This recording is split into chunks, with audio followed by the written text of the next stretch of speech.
Huwag mong gawin ang mga bagay na ito kapag gutom ka. Gutom ka ba ngayon? Bago ka pa man may gawin o inumin, tandaan, may ilang bagay na hindi dapat ginagawa kapag gutom ang tiyan. Bakit? Dahil maaaring masira ang tiyan, magdulot ng acidity, stress at iba pang epekto sa katawan. Lalo na kung wala pang laman ang sikmura, mas sensitibo ang ating system. Sa artikulong ito, alamin natin ang 10 bagay na hindi dapat gawin kapag gutom ka at ang paliwanag kung bakit ito masama sa iyong kalusugan. Number 1, uminom ng kape sa walang laman ang tiyan. Ang kape ay acidic at nagpapataas ng stomach acid.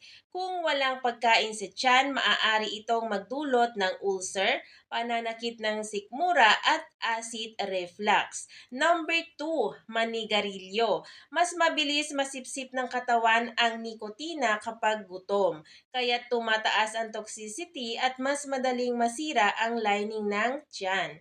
Number 3, mag-ehersisyo ng intense. Kapag walang laman ng tiyan, bumababa ang energy at blood sugar. Maaaring mahilo, manghina, o mawala ng malay lalo na sa mga seniors. Number 4, uminom ng painkillers. Ang mga gamot tulad ng ibuprofen o aspirin ay pwedeng makairita sa stomach lining kapag walang kasamang pagkain na nagdudulot ng ulcer o pananakit ng tiyan. Number 5, uminom ng soft drinks o matatamis na inumin. Ang soft drinks ay acidic din at may mataas na sugar content. Kapag walang laman ng tiyan, mas mabilis nitong iniistorbo ang acid balance sa loob ng tiyan. Number 6, uminom ng alak o beer. Ang alcohol ay direct irritant sa tiyan. Kapag walang buffer or pagkain, mas mataas ang chance ng ulcer, acid reflux at liver strain. Number 7, magdesisyon ng mahalaga or stressful decisions. Kapag gutom, bumababa ang glucose na kailangan ng utak. Mas nagiging impulsive, irritable o emotionally unstable ang isang tao. Number 8, magpuyat habang gutom. Ang kawalan ng tulog at gutom ay parehong nagpapababa ng immune system. Maaari rin itong magdulot ng acid overproduction at kabag. Number 9, mag-inom ng citrus juice or orange and calamansi.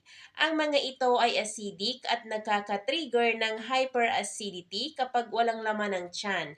Delikado sa may GERD o ulcer history. Number 10, uminom ng energy drinks, mataas sa caffeine at sugar. Kapag gutom, mas grabe ang epekto nito sa puso, dugo at utak. Maaaring magdulot ng palpitations o panghihina. Mga posibleng epekto kung gagawin ang mga ito nang walang laman ang tiyan.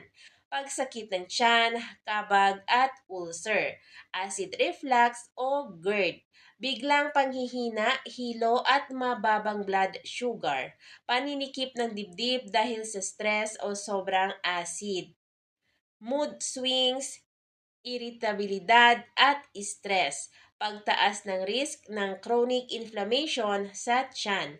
Ano ang pwede mong gawin kung gutom ka? Mag-snack ng light at healthy food like saging, crackers, or oatmeal.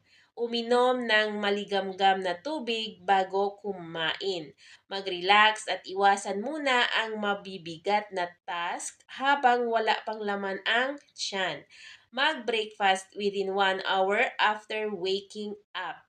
Magbaon ng merienda lalo na kung may lakad sa labas para di magutom ng matagal. Ang gutom ay natural na signal ng katawan pero dapat marunong tayong pakinggan ito ng tama. Hindi lahat ng bagay ay pwedeng gawin agad kapag walang laman ang tiyan. Piliin ang mga healthy habits at iwasan ang mga pwedeng makasira sa ating mga kalusugan.